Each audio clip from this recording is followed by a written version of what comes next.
తర్వాత చెప్తున్నాడు, ఈ రోజు చెప్తున్నాడు, రేపు చెప్తాడు, ఎల్లుండి చెప్తాడు. అన్ని పిరికిబంద చర్యలు. కాంగ్రెస్ చేస్తున్న కమిషన్లను, కాంగ్రెస్ చేస్తున్న దుర్మార్గాల నుంచి ప్రజల దృష్టి మరించడానికే ప్రత్యర్థుల మీద, ప్రతిపక్ష నాయకుల మీద ఈ కమిషన్ల పేరుతోటి కాలయాపన చేస్తాడు. 420 హామీలు ఇచ్చిండు, 6 గ్యారంటీలు ఇచ్చిండు. ఎక్కడవైనా 420 హామీలు, 6 గ్యారంటీలు. తెలంగాణ ప్రజలు రేపో మాపో రైతన్నలు వానాకాలం పంటలు వేసుకుంటారు. మిడ్మానే రెండింది, అక్కడ ఉన్న నీళ్ళేవి లేవు. ఆ నీళ్ళన్నీ ఎక్కడికి పోయినాయి? ఎప్పుడు తీసుకొస్తావు? ప్రజలకు నీళ్ళు ఎప్పుడు ఇస్తావు? రైతన్నలకు నీళ్ళు ఎప్పుడు ఇస్తావు?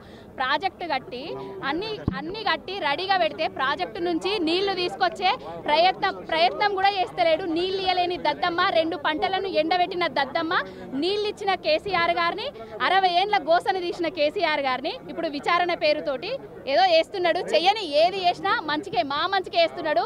రేవంత్ రెడ్డి అనేటోడు ఏదో చెయ్యబోయి ఇంకేదో చేస్తాడు.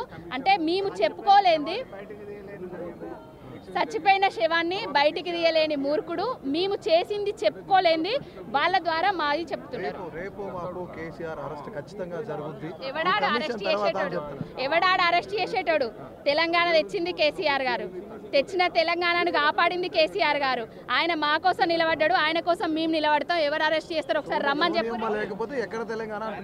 సోనియమ్మ ఏమన్నా తాంబాలంలో తీసుకొచ్చి తెలంగాణ ఇస్తానం బిడ్డ తీసుకోర్రి అని ఇచ్చిందా?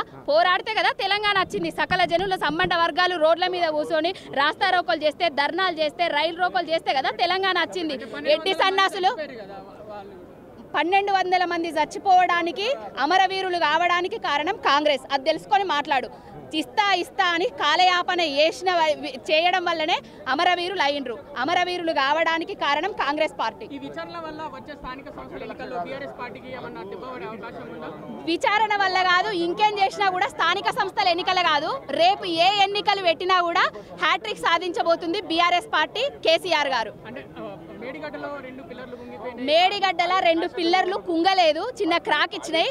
ఎదవ సన్నాసులు, ఎడ్డి సన్నాసులు, కాళేశ్వరం గురించి తెలుసుకోని సన్నాసులు, తెలియని సన్నాసులు కాళేశ్వరం కూలింది, వంగింది, కొట్టుకపోయిందని ప్రచారం చేస్తారు.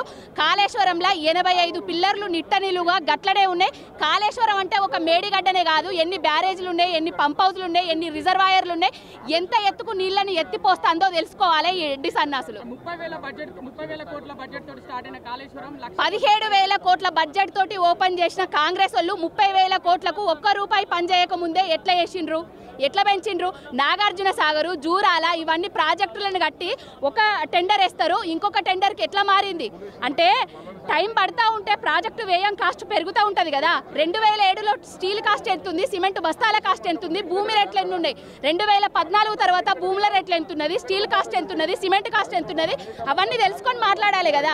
మాజీ మంత్రి హరీష్ రావు విచారణ తర్వాత ఇంజనీర్ల ప్లాన్ల వల్లనే ఇంత బడ్జెట్ పెరిగింది అన్నట్టు చెప్పారు. మరి దానిపైన మీకు ఎవరు చెప్పిండ్రు? హరీష్ రావు గారు వచ్చి చెప్పిండ్రా, లేకపోతే అక్కడ కమిషన్ వాళ్ళు వచ్చి చెప్పిండ్రా? కమిషన్ వాళ్ళు వచ్చి చెప్పిండ్రా ఏమని? ఇంజనీర్లు ప్లాన్ చేసిండ్రా? మా హరీష్ అన్న వచ్చి చెప్పలే కదా,